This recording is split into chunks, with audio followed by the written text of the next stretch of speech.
The NHL Stanley Cup Finals are set. The Edmonton Oilers and the Florida Panthers will be meeting on June 8th for Game 1. But today we're just going to recap the conference finals for the both Edmonton Oilers versus Dallas Stars and the Florida Panthers and New York Rangers. So both series ended in 6 games, Florida 4-2, and obviously Edmonton 4-2. Edmonton being down 2-1 at one point in the series as well. But first off, I'm gonna ask you this question. I'm gonna get this off and over with. Edmonton's in the Stanley Cup Finals, like you said. We're obviously in Vancouver Canucks fans, so you know where I'm going with this. How should the Canadian fan base that's not Edmonton react to this? Because there's part of the fan base that's, we just want a Canadian team to win, I don't care. And there's part of the fan base that's like, no, Canadian media is toxic, especially the local ones. So screw them. Plus, we want to be the team to break the curse. How do you view it, and how does it go without? In your opinion? I could see both ways. I personally do want to be the team that breaks the curse. I'll say that right now. I'm not saying I'm gonna be heavily rooting against Edmonton. I don't hate Edmonton at all. Like, I'm not gonna be pissed off if Edmonton wins. But personally, I would want the Canucks to break the curse. That's my viewpoint on it. So I'll be like, going for the Canucks to win instead of like Edmonton win type of thing. I'm not saying, heavily root against Edmonton, but I'm just saying I personally would rather have the Canucks win, obviously. So with that being said, are you Florida straight up then, or? I'll be going for Florida. Okay, so because I want to break the curse. How heavy are you, like, compared to the NBA one? By the way, we dropped the NBA episode recap of the conference finals there yesterday as well. But in your opinion, so how much is it like for me? I'm Dallas Mavericks all the way. Don't want Boston to win whatsoever. I don't care. Are you like heavy anti? Like, are you like more heavy anti Boston or heavy anti Edmonton? Oh, heavy anti-Celtics. It's not even close. Even though we're repping the Celtics. We're repping the Celtics colors. Yeah, no, that's not even close. So you're fine with either way. It just depends on the Canadian team in the final. So it's like a no-no. Yeah. Toronto. Yeah, for me, Toronto and Calgary are no-nos. That's for sure. Like I could handle Edmonton winning. I'll say that. Okay, so for me, it's okay. So I think I said this on the pod ever since we started it, but I know you've heard me say it many times. I am a fan of greatness. I really am, right? Like, I want to see these top guys win. I have nothing in against Connor McDavid or anything like that, outside of the fact that he beat the Canucks, even though he wasn't the greatest factor in it. But like, I want to see Connor McDavid win. I want to see Leon Draisaitl win, right? On the flip side, on the other side, I want to see Matthew Tkachuk and Alexander Barkov and all these guys. And Luongo. Well, Luongo's thing is just weird. He's not really a big front office guy either. Like, I would have been a different story if he was a head coach or a GM. It's like, he was a part of it. He's the director of goalie excellence. He's a director. All I heard was director. But no, okay. So going back to the thing, like, for me, it's like I won't have any issues. I'm rooting Florida. I agree with everything you said there. I'm rooting for Florida. I don't want Edmonton to win, just because I am also a guy that's bitter. That I'm not the guy that, like, if my team loses to a team, I want to lose to the eventual champion. I get that argument as well. I just want that team done and over with, unless it's a team that I actually kind of like. So in that case, I want Edmonton to lose for that reason and the Canadian aspect of things. So, like, I see, and again, like, at the end of the day, from what I heard, I wasn't a big media guy in 2011. Every Canadian team, fan base, media of non-Vancouver at the time did not want Vancouver to win. So obviously that's kind of in my brain. So yeah, from what I heard. So you were I had no idea. Yeah, but if that's true, screw the Oilers. That's all I'm gonna say. But yeah, no, like I said, for me, I am a fan of greatness, so I won't have an issue with McDavid winning it, Draisaitl winning it. I guess Evan Bouchard in a sense, but that. But good. The Oilers definitely. From what I heard, Florida has more Canadians though. So how does that work? I mean, all the American teams are more Canadian, man. Like, if you were to actually go through a list from like 93 onwards, more Canadians won the Stanley Cup, even though every American team won, essentially. Yeah. So that, like, that St. Louis team, well. that St. Louis. So realistically, is it really America's Cup? Because all the Canadians are doing the hard work. Majority of the Canadians, yeah. Yeah, like Ryan O'Reilly doing the dirty work. All that. So who does Florida have? Sam Reinhart, Ekblad, Reinhart, Montour, I think, is Canadian.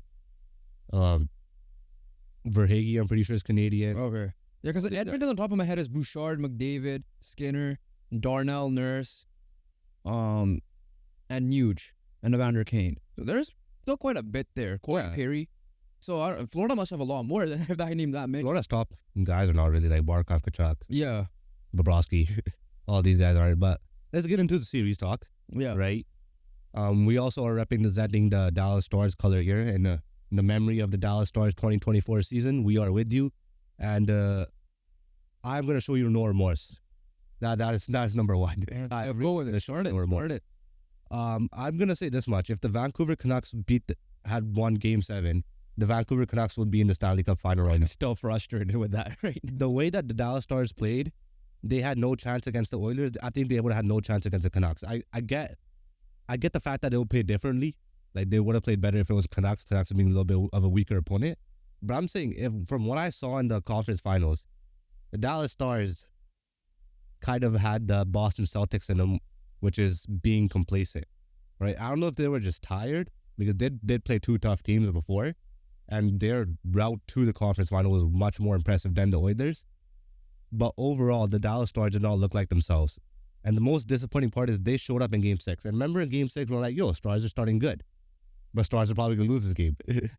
I was like, this is going to be, like, no matter what the Stars do, I just knew Edmonton was going to win Game 6. That's just how I felt about it. And the Dallas Stars, very disappointed, because the way they played Game 6 is the actual Dallas Stars. They didn't really play any of the other games like that, especially except for Game 2 Game 3 second period, which they absolutely cooked, where they got 3 goals in 10 minutes. Yeah. But overall, I have not seen much of a good Dallas Stars performance this series at all, other than Game 6 and let's say a Game 2 and a 3, just because those are games, Games 2 and 3 they won. Yeah, so once again, Pete DeBoer cannot get to the Stanley Cup final. His only other appearances were San Jose in 2015-16 season, so his first year with San Jose. Yeah. It hasn't been since. Before that, I didn't know he was the coach of the Devils, with the Devils in 2011 and 12 when they lost to the LA Kings. But going back to it, I can't give an excuse, because Edmonton, I think the one thing with Edmonton that I guess kind of maybe surprised some people, but at the same time are not getting enough credit for, but should be getting the credit for now, is just the way after Game 3 against the Canucks, so essentially Game 4 onwards, that the defense stepped up a lot, right? This Game 6 win, where they got too early. We'll talk about the penalty kill in a second, because that's a major factor. The Oilers' defense is they played like the Nashville style against the Canucks, right? They made Stuart Skinner look better than he was, in a sense. Whereas I'm not saying Stuart Skinner didn't make those saves. I'm not saying Stuart Skinner played bad at all. He played good, considering he's Stuart Skinner, right? He's not at the Jake Ottinger level. Yeah. But they outperformed Jake Ottinger. We were gonna after Game 3, I was about to question Darnell Nurse, and he's kind of stepped up a little bit after that, because right now, guys, Darnell Nurse, if they were to be eliminated, we'd be questioning Darnell Nurse's contract, which will be now an off-season talk with how kind of bad that contract is on their books, especially they need to re-sign their top 2 guys coming up shortly here, extension-wise at least. Dallas is just they didn't generate enough offense. For my opinion, that's number one. Their power play, obviously, shout out to Edmonton's penalty kill. The only the only goals they allowed on the power play were in the second round against the Canucks. Happened to be named Elias and Elias. Only the 2 guys that scored. They were perfect against LA. They were perfect against the Stars. The Stars, 26 in a row since Canucks Game 3, I want to say. Right? Even on the Canucks side, just not to make it about the Canucks, they were maybe 1 or 2 power play goals of making it to the Stanley Cup final, or the conference finals and themselves, right? So, a lot of credit goes to that penalty kill and, what they've done, what they've figured out. And then Chris Knoblauch, in general, the guy made some gutsy calls again in this series. May have not pulled Skinner, but added in Broberg, took out, I forgot who they took out Perry, brought him back in. Yeah, that was from the Canucks Game 7 time, though. But yeah. I know, but he brought Perry back in. Brought him back in. So that's a move. By the way, Corey Perry, 5th Stanley Cup team, right? Only one he won was Anaheim, but this is his 5th time going to the finals, with all 5 of them are different teams. Yeah. As well. But So like he deserves a lot of credit for a guy who's in his first year in the NHL, doing what he did, making those gutsy calls. Get him credit for that. And then you're like some of your star players stepped up when they needed to in this compared to the Stars, right? Like the Stars, outside of the one game of Jason Robertson, he had 16 points in the playoffs. He wasn't like a big factor. Why Johnson wasn't as good as he was. Like defensively, Miro Heiskanen was their best player once again. Jake Ottinger maybe should have made a couple of saves. And then in the last two games, the Oilers power play woke up again. Right, finally woke up, yeah. Right, the last two games was literally the definition of special team win. In Game 5 Game 5 was just pure dominance by the Oilers. But part of it was special teams involved. Yeah, obviously that's involved, but like, just pure dominance. They were the better team. They were winning the puck battles. Game 6 was pure luck in terms of only scoring 2 goals on 10 shots, but those 2 goals being enough while allowing 35 power play goals. Again, that's what I'm saying. Game 5 was just brutal. It was dreadful by the Dallas Stars. I'm going to say Game 5 was probably the best game the Oilers played in this playoff series, I would say. In this playoffs in general. Dallas Stars, again, very disappointing. A lot of people were very confident in the Stars coming into this series. No matter who won, the Canucks or Oilers, right? Oilers, they got the better opponent in the Oilers. And the Oilers, showed out. Like, it's very similar to the Mavericks run, right? Where in every series, the Dallas Mavericks essentially have the 2 best players. Same thing with the Edmonton Oilers. In every series, the question mark for the Oilers and the Mavericks were, how is their defense going to hold up? And they hold up exceptionally well, to the point that their liability has become their asset. So they already have a high-powered offense. Obviously, power play reliant sometimes, but they fought through that in this series when especially in Game 4, when they weren't scoring on the power play. They weren't even scoring on the down 2-0 as well. They were down 2-1 in the series, down 2-0 in Game 4. And then after that 2-0, the Dallas Stars just turned off and the Oilers just hit another level, and they haven't looked back since. So a lot of credit goes to the Oilers and just them stepping up defensively. A lot of credit goes to Skinner and how he bounced back, especially from a rough second round series. And from Game 6 onwards, Game 6 onwards of the Vancouver Canucks series, Stuart Skinner has been excellent. Darnell Nurse has been excellent in this series as well. I can't say excellent. Yeah, he was, bro. He was exceptional in terms of, especially Game 4. He was one of the players of the game in terms of blocking shots. After Game 3, then sure. He was not good in the first 3 games. So the overall series, he had a good series. Yeah. I'm going to say it that way. You can't say overall series exceptional. Last couple of games exceptional. Last 3 games were exceptional. Okay, that's fine. Okay, I don't know how bad. I don't recall the first 3 games about how he did, really. He was great, especially with the value he was bringing in the contract. That's. Well, don't put in that. That doesn't matter anymore. I just know, matters about performing. His play wasn't great. Nobody cares if you're 12. Just play him and Desharnais up again. Nobody cares if you're 12 mil. Nobody cares if you're 1 mil. If you're playing, you're playing. No, I get that, but for a guy that's supposed to be at least at the minimum your second best defenseman, he was not performing like it until the last couple of games. That's fair. He's not going to be your second best defenseman anyway. No, what I'm just saying in general, he was supposed to be. No, he's not. Once I saw the Ekholm trade, I was like, yeah. And I get that. I agree with you there. But I'm saying, the projection is that he's yes, money aside, because the money makes him the best player. He's supposed to be the best defenseman. But outside of, people's eyes, he should be the second best defenseman, essentially. But he isn't. Ekholm trade had to happen because of him not living up to it. Man, doesn't matter. Even if he was living up to it, Ekholm trade was gonna happen, no matter. Ekholm. Yeah, that's fine. But going back to it. Yeah, but I'm a little bit more defending Darnell Nurse compared to you. In terms of that, you're as good as your last game, and Darnell Nurse has been really good in these last 3 games.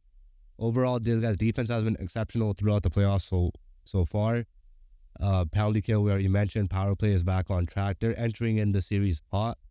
One trend that you could see in the conference finals, both series, every time Florida won, that's when Edmonton won, right? Leading to a 6-game series victory at home for both teams as well. Both teams did not touch the trophy as well. But overall, when you have McDavid and Draisaitl, you always have a chance. But this year, it's different because when you have McDavid and Draisaitl and defense, you're kind of looking unstoppable. Yeah, but we're not going to preview the final right now because Florida's a different beast. The way Florida's been by far the best team in the playoffs from the first game to the last. First day of the playoffs to at this point. You mentioned, okay, I'm gonna get off the topic here before we wrap up the Dallas Stars and what they need to do in the offseason or whatever the thing is, right? What are your thoughts about not touching the cup, that superstition of that? Because I feel like it's stupid. It makes sense for the Panthers because last year they touched it and they got absolutely smoked. Yeah. So I would understand that for the Panthers side of point of view. For Edmonton, 18 years it hasn't been the last time you went in the finals. Yeah. 2006 when they lost to Carolina Hurricanes. If I was the Edmonton Oilers, I would have touched it. I thought they would have touched it in terms of like it's just been so long. They were like really like as Zadora said, other than hockey, they had nothing, and for a long time they didn't even have hockey. So they had nothing going on in that city except the mall. Except the mall for a long time. No, but going back to it, like Paul Maurice was like, yeah, do not touch it, right? And then Chuck was laughing. And then you got like McDavid was saying after in the post game interviews and all that.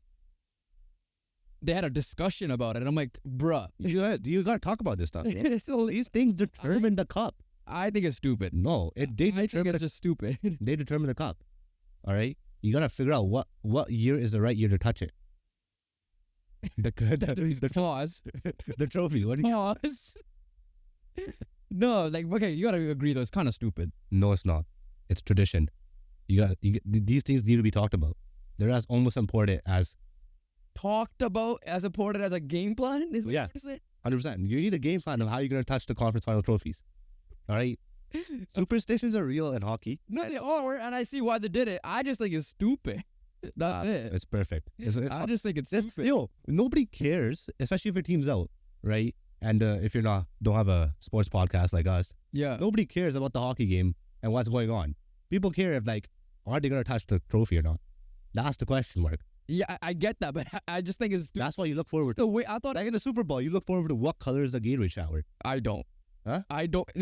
Sports bettors do. I don't. I genuinely don't care. Because we have a sports podcast, so we have to actually pay attention to the game. But we're not like on the betting side of things, though.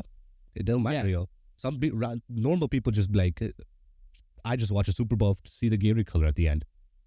There's so many people. You're saying that with a serious face. Bro, I've heard so many people say that. Because they're probably betting. That's all it is. It doesn't matter. They're watching for a reason. They're watching for a reason. Because they're betting. Because it's the Gatorade color. Because they bet on it. Right? People watch to see if they're going to touch the trophy. Okay, going back to the Dallas Stars now. All right, Dallas Stars, future outlook. Okay, so I have their cap. Hold on. Whatever they're going to do in the future.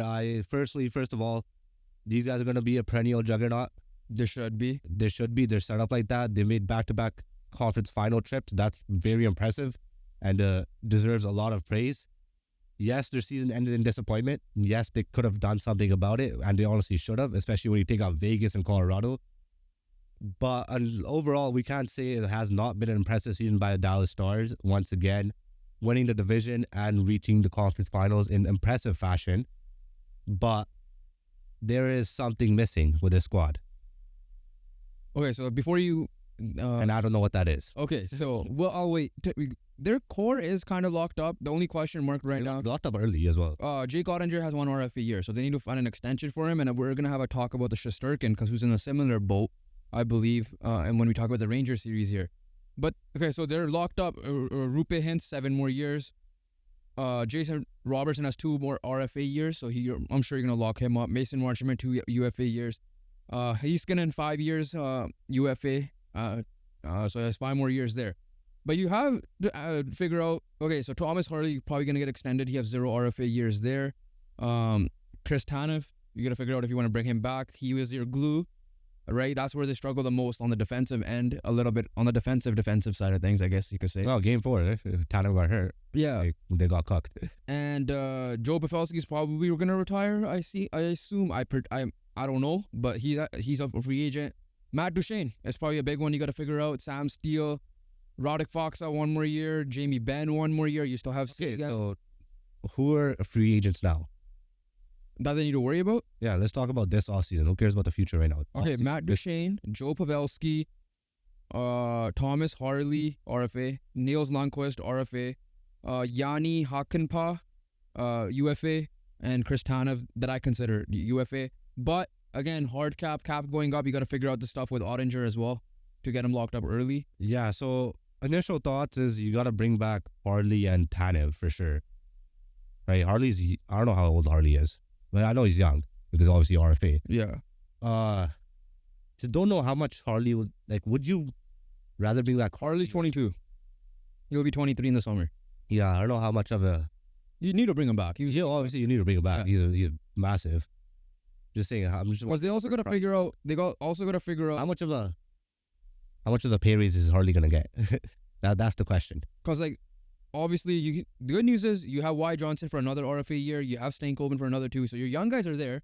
Your older guys, it's up to you, Jamie Benn, if he's gonna retire or not. I'm assuming he'll stay a star, depending on how much money he wants as well, right? So, but he should be off a massive one contract, right? $9.5 million. Yeah, so that's gonna clear up a lot because there's no way he's getting more than like $5 million. He shouldn't at this age. Yeah, he shouldn't. Right? So that's clearing up cap in terms of this. Say he gets at 9.85 and he's another 3 years. That's a little bit tough. And he's at age 32 right now. Yeah, but Jamie Benn was exceptional, especially I would say Jamie Benn was the best star player. He's a captain, yeah. Right, but I think Tanev has to be a must. We legit saw this guy go in a walking boot and see what the hell happened to the Stars franchise. Yeah, and just for him leaving for the rest of the game in Game 4, and they just absolutely crumbled. How much do you obviously Harley's gonna be a must. So those are my 2 musts. Matt Duchene.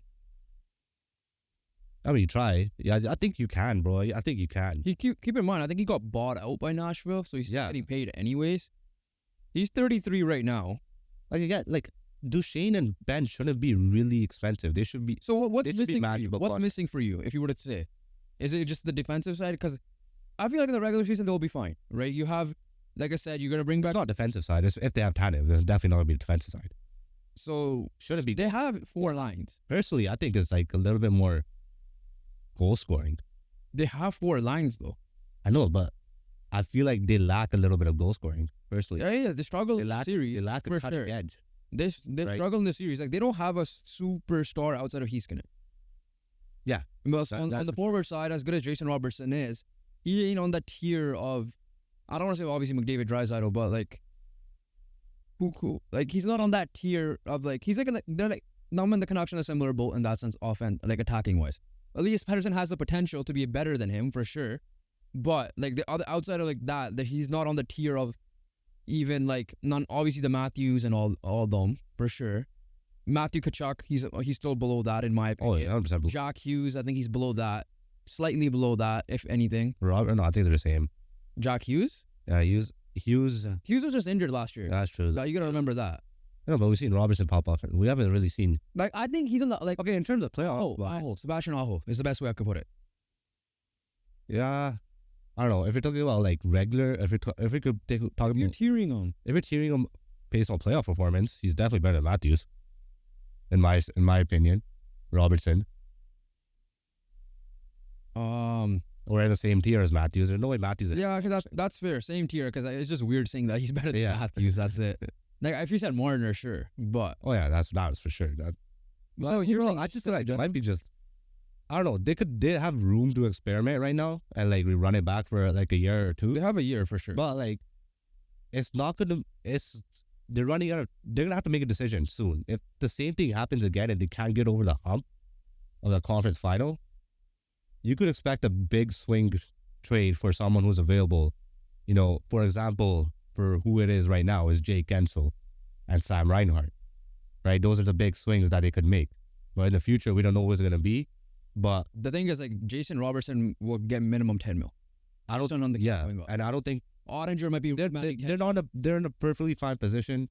They're still a young squad. Like we said, they should be contending for the Western Conference Finals every year, yeah. For like every year from now on, essentially. But essentially, if you're saying like they need to make a big swing, I can't see that happening. I'm not saying they don't make a big swing now, because I'm saying there might come down. Yeah, there might be a time where they're gonna have to. I think Ottinger's gonna get 10 mil. That's just me. Yeah, that's fair. I think Robertson's gonna end up getting 10 mil. That's fair. I'm not saying there's nothing wrong with that. Yeah, yeah, but I'm just saying, as of right now, you run it back, but there might come a time where you're gonna have to swing for the fence. Yeah, and that timeline could be 2 years from now. I'll just say that'll be like my early prediction for that. Yeah. So we'll see. Yeah. Kind of like how Raptors just swung to the fence with Kawhi Leonard. For the most And part. they're gonna take a risk too, right? There has to be a massive risk. Yeah, no, we'll wrap it there. Dallas obviously just didn't get over the hump, right? They made it in the bubble the bubble playoffs. They made the final there, but outside of that, they haven't been back since I don't know how long. I don't even remember. Against Buffalo, Maybe. because I don't remember Dallas being in the final otherwise. No. Right, so they definitely have the pieces. The good news is they have the veteran presence, they have the young guns, and they have guys in their prime right now. They have good defensive pieces, and they have their goalie. Hopefully, he has a better year than he did this year for sure, because this wasn't the same Jake Ottinger from a couple of years ago. Even though he had his moments in the playoffs where he was a big factor of why they got past Vegas and why they got past Colorado. But yeah, before we move on to the Eastern side of things to talk about the Rangers and Panthers. Just a reminder to everybody, make sure you guys like the video, comment what your thoughts about the whole Canadian discussion we had, if you should be rooting for a Canadian team if you're a Canadian, or you go against them and you join America's team. I guess you could say that they're the new Canadian team. Make sure you guys subscribe, hit the post notification bell. We'll be dropping a lot more videos this week, and we have already dropped our NBA conference final recap. And we'll be dropping the preview for the finals this week as well. But going back right into it, in my opinion, the top pound for pound, the best playoff team is the Florida Panthers. Pound for pound. I gotta say it because like the Oilers, yes, they're in the finals, but there were moments where we questioned the Oilers even. So you're saying Florida Panthers is Islam Makhachev? Sure. Essentially. Unless you want to put John Jones in that discussion. Pound for pound. But yeah, no, like Florida Panthers, like. If it wasn't for Igor Shesterkin, they would have swept the series. That's fair to say. Yeah, right? 100%. Like the Florida, like I'm not gonna get ahead of myself and preview the thing, but Florida could come back from behind and win. They could lead and hold the lead, like they did in Game 1 and Game 6 in this series as well. They have the size, like they learned from what Vegas did essentially. They got the size. They have the skilled players. They added veteran presence. They have the goaltending when need be as well, and they got health. You know what they are? They are more experienced stars. Yeah. On paper, Stars and Panthers are like very similar in terms of like lineup strength, age versatility in terms of you have young guys stepping up plus old veteran guys chipping in as well. Great goaltending, great defense, right? Except these guys have a little bit more size on them. Yeah, that could be the only difference. The big difference is that the Florida Panthers are 2 years in a row making the Cup final. And last year they were horrible from their standards. Last year they were horrible in the regular season, fighting and clawing just to get into the playoffs and somehow making it to the finals. And this time you have a healthy Matthew Tkachuk. You're entering the finals last year with just being gassed and absolutely having no energy, and freaking half your players were playing with broken foots or like torn labrums or whatever you guys were dealing with. But this year is much more different because Aaron Ekblad said himself, he's like, last year I was dealing with a broken foot. This year I'm feeling fully healthy coming into the Stanley Cup Finals. They're much more experienced. They learned from a mistake of touching the trophy last year, so they made sure they're not touching the trophy this year. So it does matter. Okay, no. But then overall, Edmonton did not touch it either, all right? So overall, that thing. but the last year the Panthers touched it. That's okay, fine. I'm not engaging in this. But here's what it comes down for the Florida Panthers. The Florida Panthers faced Nikita Kucherov. They faced David Pastrnak. They faced Artemi Panarin. These guys were 3 of the top 10, I think maybe even 5 in points this year. Absolutely shut them all down. Panarin only had 1 goal in the series, and that was the late goal to make it interesting in Game 6. Kucherov was a ghost story, and then so was Pastrnak for the Boston Bruins. So the Florida Panthers have the ability of shutting down and they have the other team's best player. And they have but not the other team's best player, just get full-on offense, just shutting down full-out offense. Exactly what they did in this Ranger series. They have, just a quick thing about when they play the Oilers, they have the pieces, the size, the personnel to slow down McDavid like the Canucks did. Yeah. Right? They have the pieces to slow down Draisaitl because Alexander Barkov is the new Patrice Bergeron. But that's next NHL. Yeah, no, I'm just saying Alexander Barkov in this series as well. Yeah, this series.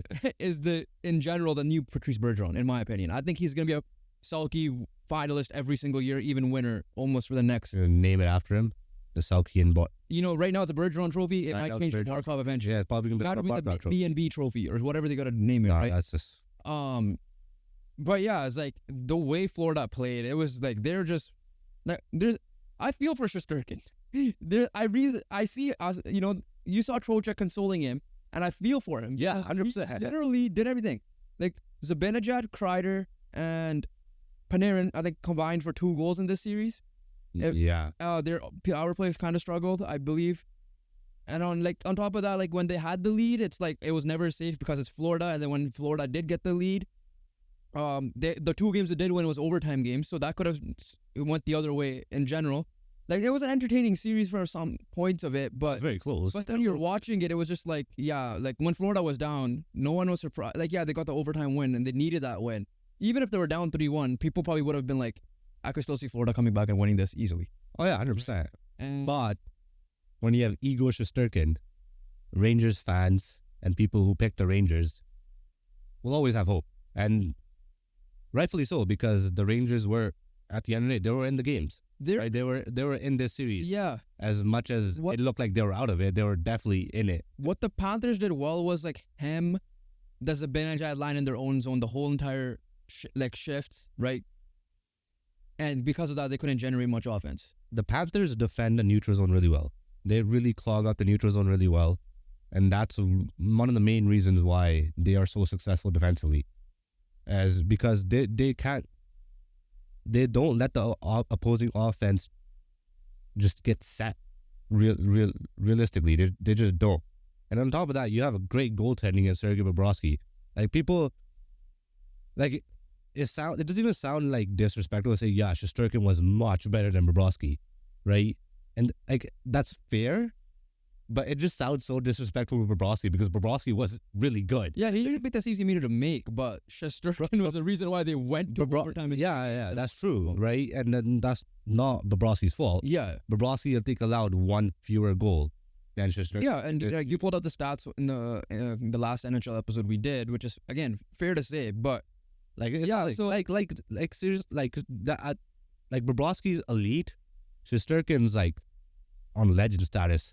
That's what it was. Not like it was Shesterkin and Bobrovsky. It was still Shesterkin and Bobrovsky, right? And like on top of that, Florida Panthers, even entering the Stanley Cup Finals, do have the better goalie, right? And most of this time, their goaltending was definitely exceptional by Sergei Bobrovsky. That's all I'm going to say there. Yeah, we'll leave it for Florida there because I could just go on and on with Florida just because I think, like I said, you guys will find out our predictions and stuff in the preview next episode, which should be out either Friday or Saturday. But at Rangers, we got to talk about their situation because they got some questions to figure out. Or Timmy Panarin, better playoff than last year for sure, but not a great round again on the big moment. Zibanejad, like I said, his contract kicks in now, 6 UFA years for him. Panarin has 2 more at that cap.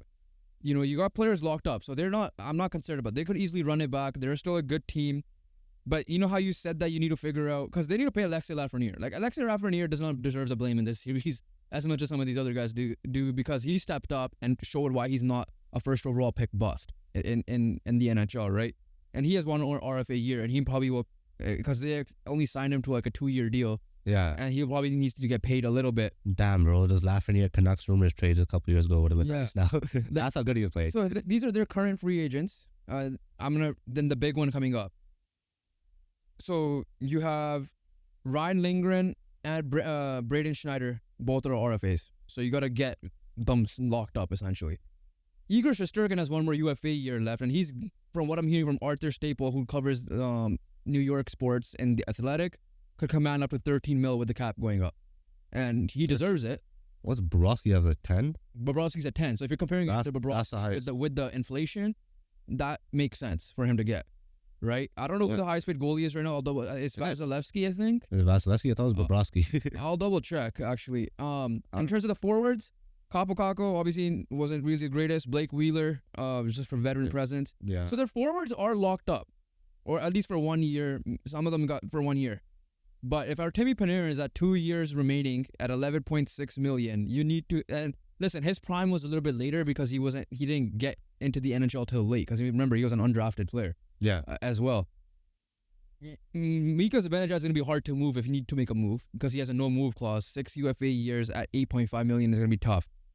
Chris Kreider, 3 years as well, but he's like a New York guy. Like, I don't see him getting moved. So the name I see here that could potentially get moved could be Jacob Trouba, their captain. Yeah. 2 years remaining. If you need to make room for cap, especially if Shesterkin's going to be making $13 million. Damn it. That's the issue with that when you're goalie. Like, that's where I worry about the Canucks with Thatcher Demko because $5.6 million is a steal for Shesterkin right now. Oh, 100%. Right? Yeah. So, and he's a UFA. So you don't want him to hit the open market, which means you want to try to get him done now. Oh, yeah, 100%. Right? So next year, they're fine. They could run it back. But then in the future, I think the year after that is what they, like, you know how you said with the Dallas, just don't talk about the future. This one, we kind of have to because at least with Ottinger, he's a RFA. He's a UFA. Oh, yeah, that's true. It's a different story. Right? And that's where, like, the good news is their forwards are practically locked up. Like, even, like, your young guys like Philip Hedl is locked up. Barkley Goudreau, right? A lot of these guys are wearing alternate captain on their things. All deserving. So they're set. Like, the issue is Shesterkin. But to get Shesterkin signed, you might need to move pieces because this isn't the NBA where you have a second apron, first apron, whatever that BS new cap thing is. They're on a hard cap. The good news is cap will go up, but the bad news is because of that inflation, Shesterkin's value is going to go insanely higher. So he's at 5.6. So let's just say it's 5.5, right? He's going to get like an $8 million raise. He's going to get $8 million raise, essentially. $7.5 million raise. I'm going to look up how much, like, look at the top paid goalies. Yeah, but meanwhile, you could talk about the series now a little bit more. The series at the end of the day, like there's nothing reason. We already covered it all, right? The Panthers were the dominated team. What did the Rangers do wrong in this series, though? Because everybody thought it was. A lot of people, like, in our soccer game, relatives were like, we thought the Rangers were like, they're surprised the Rangers got out. But they got, like, outplayed. I picked the Rangers. Yeah. You did a phone flip. Yeah. Essentially. And I said it was playing 7. What did the Rangers do wrong? Or where did they struggle? Is it just simply the star players didn't step up and they were... Yeah, that's what it is. Like, the Panthers is more, give credit to the Panthers. I think a lot of it has come down to, like, a lack of aggression for the Rangers, like a lack of taking risk in certain plays where, you know, when you have a goalie that good, you could take risks and he could bail you out. But the Rangers just played defensive, in my opinion. They played conservative. And I don't think you should be doing that when you have Igor Shesterkin in your net, right? Take the risk, try to be aggressive and get into the zone, right? Florida is incredible defensively, and a lot of credit does go to the Panthers. But I just felt like the Rangers were not aggressive enough in terms of, you know, looking for their attack, looking for their shots. Yeah. Because, like, even in the quick Carolina series, like, how many times we've seen them get outshot, right? And the thing was that I just feel like they had a lack of risk on their play, lack of creativity in their play, just because, you know, they were just going conservative and playing safe.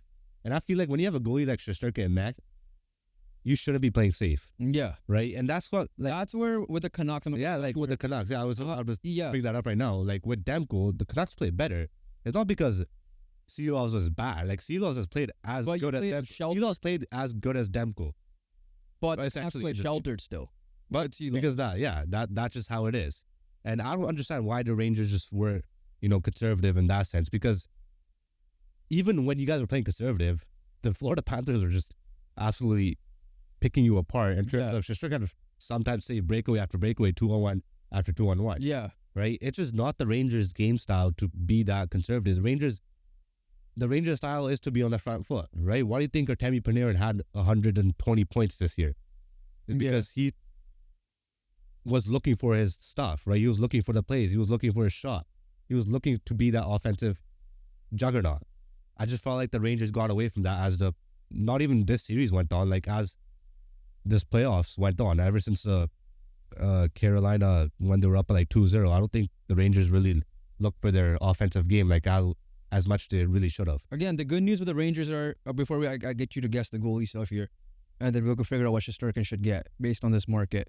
I don't know who the current Canucks. I know Demko's going to be up soon. We know what Ottinger's going to be up soon in terms of our Ottinger's RFA. I don't know about Demko, but like the good news with the Rangers is they are able to run it back next year and learn from this. And they have Peter Laviolette surprised us a little bit, but again, veteran coach coming in. We'll see what happens. They know what they need to add.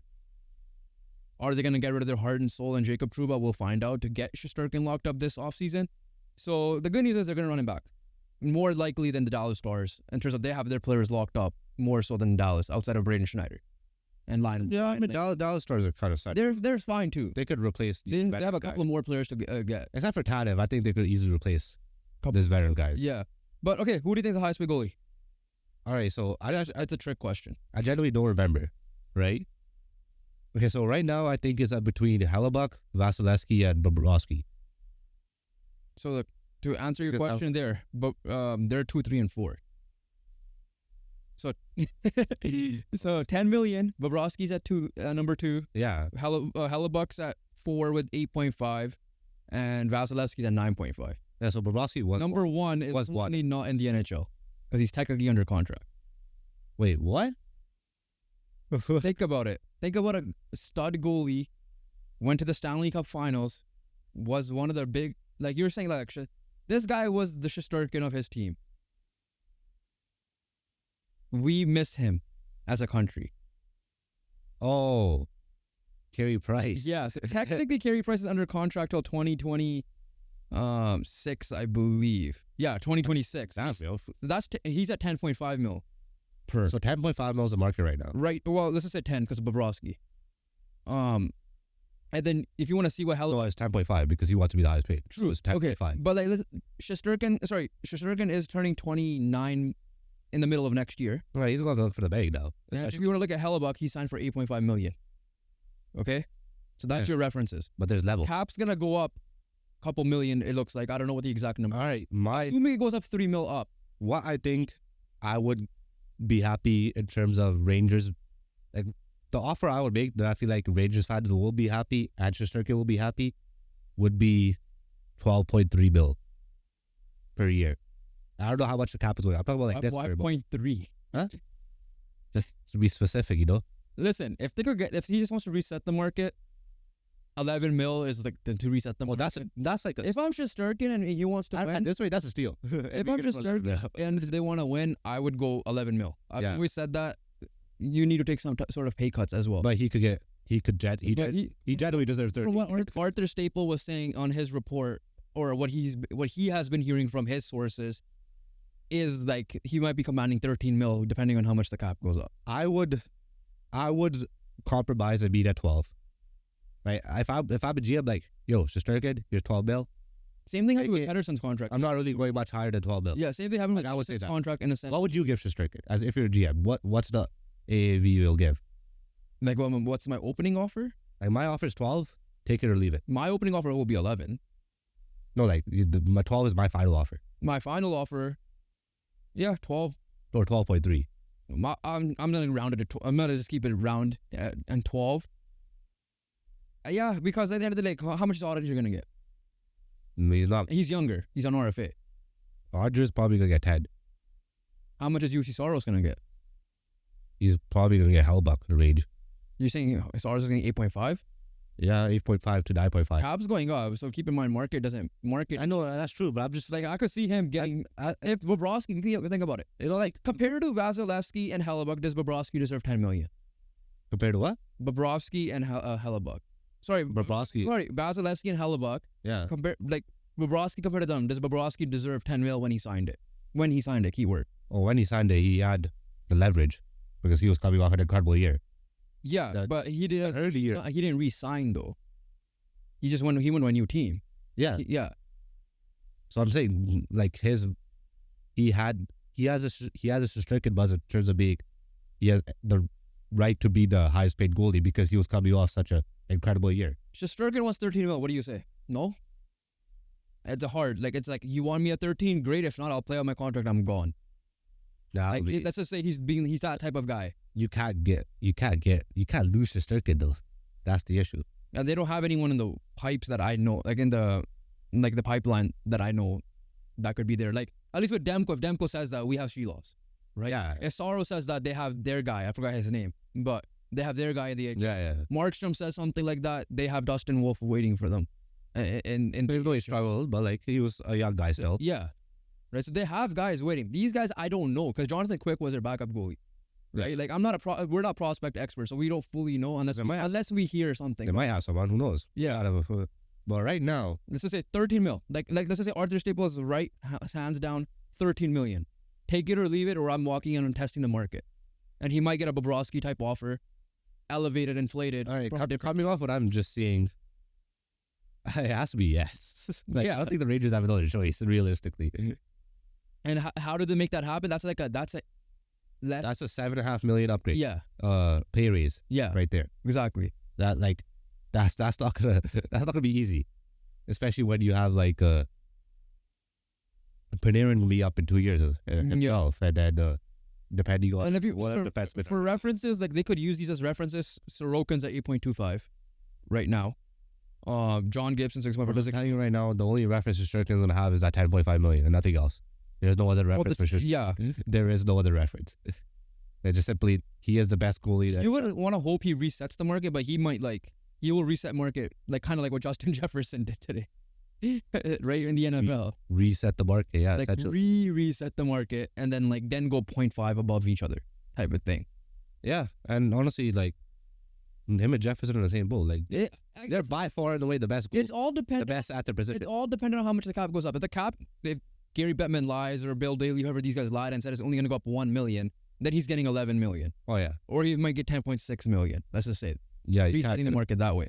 But if it's like 3 to 5 million raise, yeah, I won't be surprised if he has. Yeah, I'm not be surprised if it's 30 million. And they good news with them is they have their players locked up, so they can risk it with them. But then, what's the highest? Is that are you doing like an 8x10 then, or 8x13? Is 13 million be the highest paid NHL player?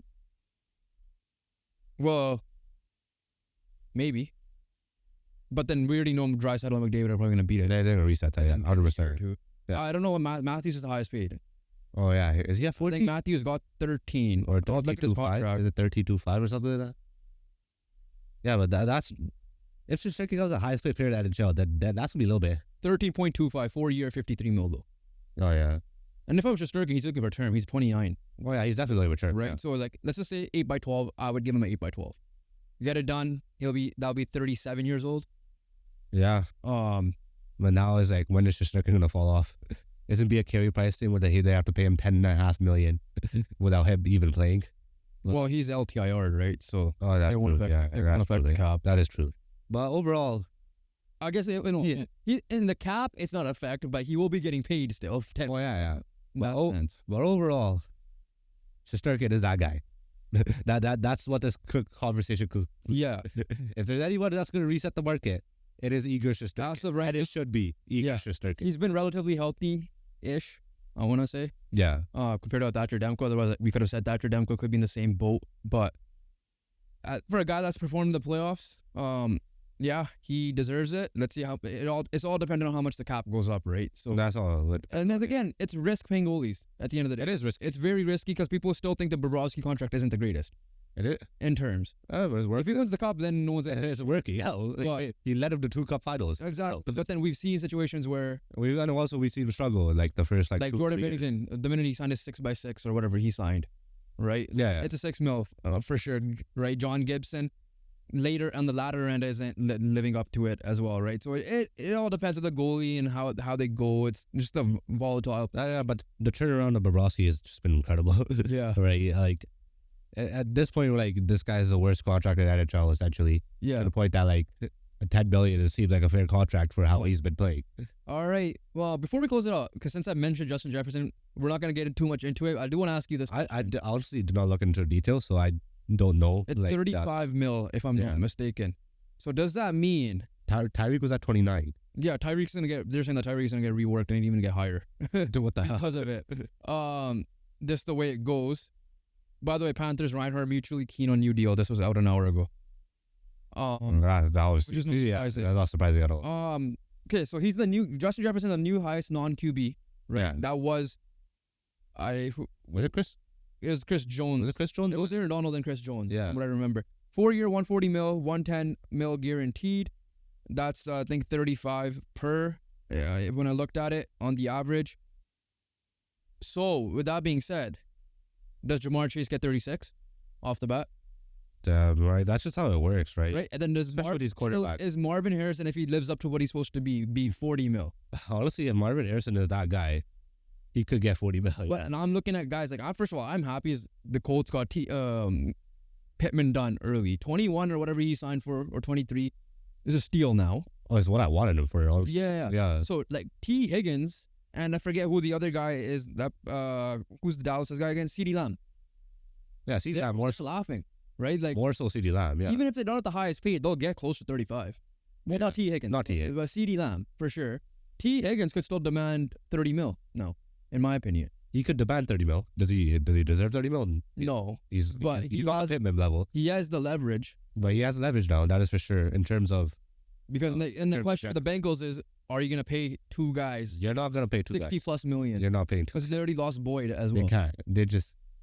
Yeah, they generally can't. Yeah, they did lose Boyd. So those are some topics, but yeah, I just wanted a quick reaction of the Jefferson contract. Like, I mean, this is literally this and Shesterkin are like comps. This is a legit comparison, right? Yeah. That's why I brought it up right now. And honestly, in a month or two, we might just see Shesterkin reset the market like how Jefferson did. Yeah. But overall, like the Vikings, you did what you're supposed to do, I guess. You can't let Jefferson walk. You can't let Shesterkin. You can't let Shesterkin walk. We were really close to making a video where Jefferson could get traded to, because there were rumors that he would have been traded from Malik Neighbors during the draft, right? Yeah. And then that video got scrapped because of this.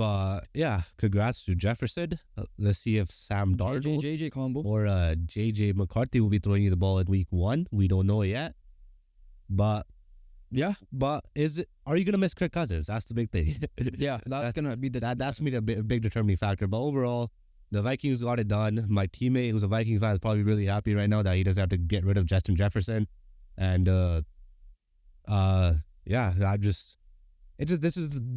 he's just those type of players that, like, you know, no matter what happens, you just give him what the hell he wants at this rate. You have to, yeah. Right? Like what he outside of last year because he was injured, what he did was amazing.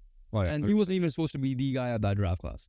It wasn't. He actually wasn't. Second on his own team, which was Jamar Chase was ahead. Yeah, Jamar Chase in that LSU year, right? So yeah, we'll wrap it up there. Once again, we appreciate everybody watching. Make sure you guys like the video, comment, subscribe, comment your thoughts on the Jefferson contract. Is he a good comp to Shesterkin? What should Shesterkin be getting? Maybe Jovan drops a pinned comment, just comment, reply to that down below as well. Check out our NBA recap on the conference finals. We'll be dropping a special video this week, hopefully, if it gets edited well and Jovan is not sick. Those sound very congested. And make sure you guys check out the previews videos coming up for both the Stanley Cup Finals and the NBA Finals this week. Enjoy the finals, man. It's the last bit before the initial off-season stuff will begin. And make sure you guys follow our socials, link down below. And for audio listeners, once again, rate, review, and download the podcast on whatever audio platform you guys use. We appreciate everybody once again. Road to 1,000 continues. And yeah, we'll catch you guys on the next one. Peace.